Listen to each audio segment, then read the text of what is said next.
Welcome to the hottest movie review on the internet today, the A-List Review. I am your host, the Game Changer, Wes Truth. And today I'm obviously heading to the theater.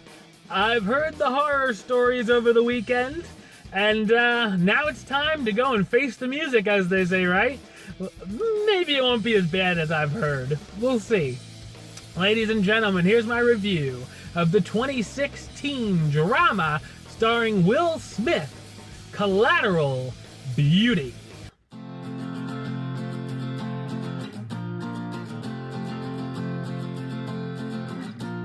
Two years after the tragic death of his daughter, successful advertising executive Howard Inlet is a broken man and has a hard time talking to anyone.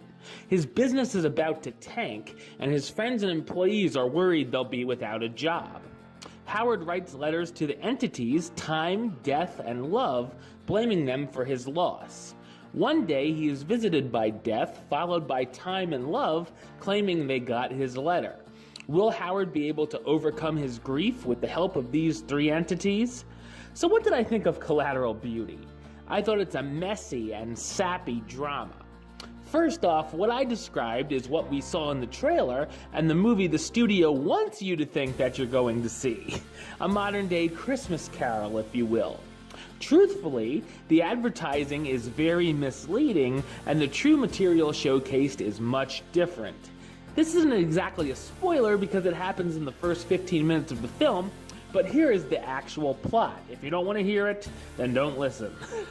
Howard's co-workers hire a private investigator who breaks into a postal box, which is a federal offense, and finds out he's writing the letters.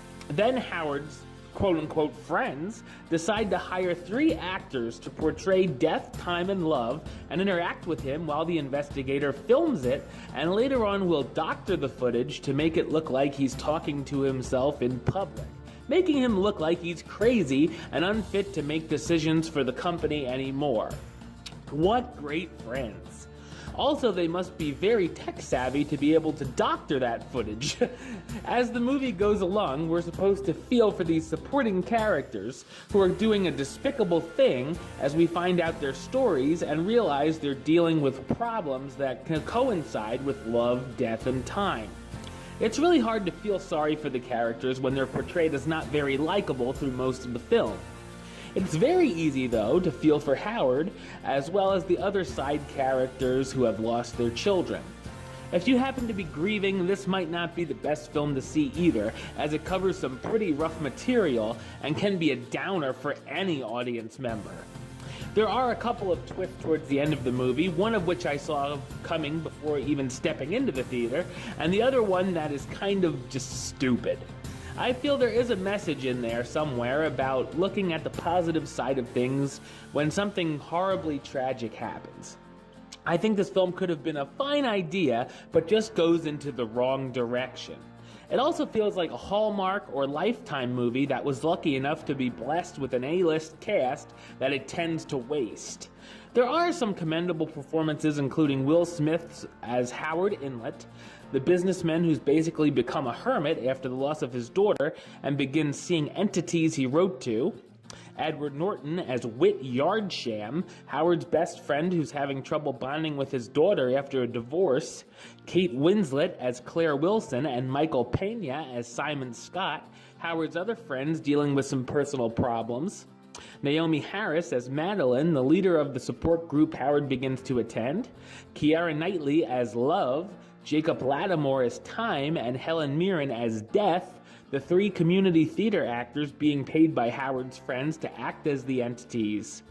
I had heard word of mouth saying this film was ground zero, and while I thought it certainly could have been much better, and it certainly had some crazy ideas, I've seen worse movies this year. Collateral Beauty has some great talent involved and tries to put its heart in the right place, but falls short in almost every department, especially on being heartwarming and inspiring. Bottom line, it's not as bad as I thought this was going to be. I thought this was going to be terrible from what I've heard, so maybe I went in thinking that and it wasn't as bad as I thought. So, ladies and gentlemen, I'm going to give Collateral Beauty the rating of meh. You know, it's okay. Alright, well, that's the show. I'll be back with another review very soon. I'm going to be checking out lots of movies this week, so make sure you come on back. I'm going to be reviewing Sing, I'm going to be reviewing Passengers, Assassin's Creed, and whatever else may come out this week. We got a whole lot of reviewing to do, so make sure you come on back. But until then, don't forget to subscribe right here on YouTube. youtube.com/westside515. You can like the show on Facebook, facebook.com/WestTruePlaylist. And of course, you can follow me on the Twitter and the Instagram @WestAlist. Until next time, Troop out.